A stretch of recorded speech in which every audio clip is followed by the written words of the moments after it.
Welcome back. A Texas Senate committee today on a party line vote advanced the state's redistricting map. Also, the state's Attorney General, Ken Paxton, launched an investigation into a George Soros-backed political action committee for assisting Democratic lawmakers who have left the state to deny a quorum to slow that redistricting process down. Earlier, I spoke to Democratic Congresswoman Jasmine Crockett. Texas Democratic Congresswoman Jasmine Crockett joins me now. Congresswoman, my audience is pretty thoroughly dialed in on this Texas redistricting battle. So I want to go through, if I could with you, your hierarchy of concerns. Number one, how concerned or not concerned are you about what Senator Cornyn, John Cornyn, said today, that the FBI has granted his request to go hunt down members of the Texas Legislature who are not in Texas? Oh, it's absolutely concerning. Obviously, this is not a federal issue. This is absolutely a state issue, as these are state lawmakers, number one. Number two, there's a lot of things that our FBI could be doing, such as keeping us safe, instead of doing the bidding of a corrupt president who has decided that he doesn't want any accountability, and he knows that the persons within his party are not willing to hold him accountable. And honestly, frankly, it is so concerning that this came from John Cornyn. Now, a Ted Cruz doing this, that sounds on brand, but John Cornyn is not this guy. I will tell you that I honestly have the utmost respect for John Cornyn. He has been a good partner when it comes to working on legislation. We have always put Texas first. So the idea that it's now Texas last and it's whatever the orange orangutan wants him to do is really sad, that he would get to this point in his career and then decide that he would start to kind of play the political games. The orange orangutan, I believe, is your reference to the President of the United States? Yes. Understood. Just wanted to clarify.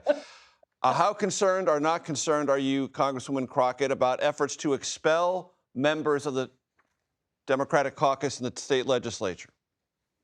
Oh, I'm not concerned at all. Why? It doesn't concern me that they are trying to do this, because obviously I was a part of the quorum break in 2021. And so when I participated in that quorum break, there were various things that they tried to submit to the Supreme Court at that time. And the Texas Supreme Court at that time, which for the most part has the same makeup as it did in 2021, it specifically said that these were political issues and therefore they had no jurisdiction to get involved. I don't think that this will be any different. One of the things that MAGA is really good about is they always want to put on a show. So it's like, grabbing people off the streets. That's about putting on a show. Doing things like, oh, we're going to kick you out of office is about putting on a show. I truly believe that not every portion of democracy has failed just yet. And frankly, the only part that hasn't fully kind of succumbed at this point is the courts in general. Any wins that we have experienced on behalf of democracy thus far have been in the courts. And so while I don't necessarily have the utmost faith in all courts, I do know that there is recent precedents specifically about quorum breaking for Texans, as well as I understand that in our Texas Constitution, it specifically allows for a quorum break. So it doesn't make sense. I just don't see this Supreme Court twisting itself into a pretzel just to appease this governor who's trying to appease the president. What about accusations from the sitting Attorney General of Texas, Ken Paxton, that those who have fled the state, who are members of the legislature, who are Democrats, are accepting bribes to do so, to pay for their expenses?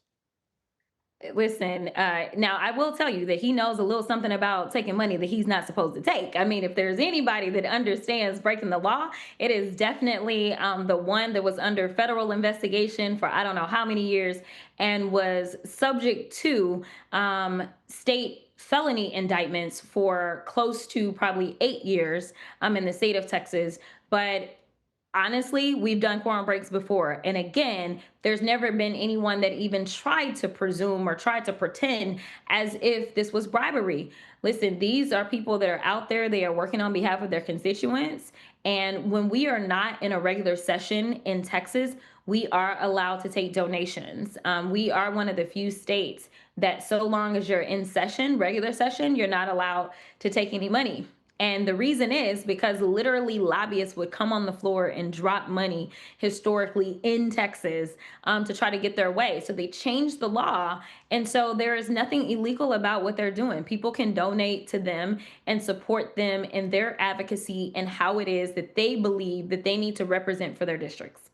On this program last night, Brian Harrison, who is a Republican member of the Texas House, said that the Democrats who have left Texas are hypocrites, his word, not mine, because they fled to Illinois, a deeply gerrymandered state, or they fled to California or New York, deeply Democratic gerrymandered states. So he listed three and said those are representative of flaws in the system that Texas Republicans are just trying to balance in Texas. I'd like your response. Yeah, listen, I just can't listen to any Republican right now. If you are not a Republican that had a problem with the fact that the U.S. House decided that they would go on recess for an entire month because they did not want to deal with the Epstein files, then you absolutely have no place to speak. Now, I will be honest and tell you that there were some Republicans, mostly on the federal level, that absolutely said in a very bipartisan way that they believed in the transparency and they believed that these files should absolutely be turned over to us. So all of a sudden, you want to talk about this? It's the same thing with Congressman Kiley, who all of a sudden wants to file a bill saying, hey, we can't do mid-decade redistricting only because he believes that he's on the chopping block in California if California does what they're saying that they're going to do. So here's the deal. Time out for Democrats just sitting there and being the bigger person and absolutely doing the moral thing, the right thing, when Republicans are playing with a completely different playbook. They don't know how to deal with us actually deciding that we will get on their level. And unfortunately, for the American people, that level is not an uplifting level. Unfortunately, it is very down and dirty. But at the end of the day, we refuse to be anybody's doormat. So I got news for them.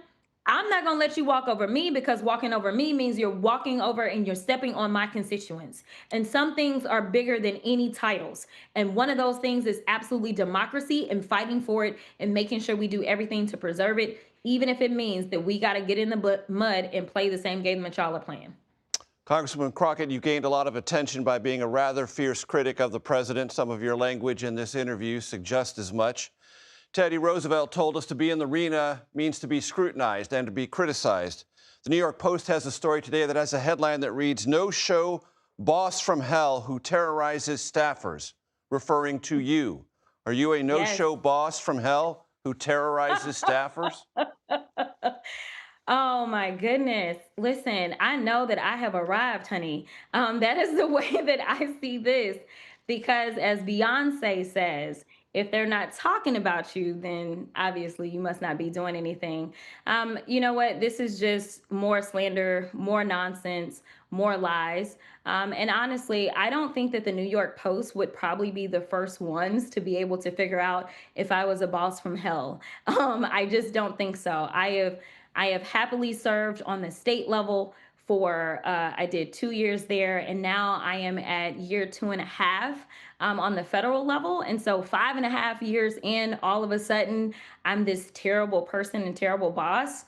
Yeah, I don't think so. And ultimately, it wouldn't be the New York Post. Now, here's the reality. It is very difficult to work on the Hill, no matter who you are, whether you're a member, as you and I were joking before we got on camera about all of the scrutiny that comes with being not only woman, but being young and being a Black woman. Yeah, there's a lot of scrutiny that comes my way, and it comes my way from all different angles. But when people start talking about you, that's when you know that you are obviously getting under their skin. So I am not going to give up. There's a song that I like to quote every once in a while. It says, "Your hate is my motivation." So keep hating. All it does is motivate me to continue to do what I do, which is to be loud and proud on behalf of the American people. Texas Democratic Congresswoman Jasmine Crockett, I appreciate the time. Absolutely.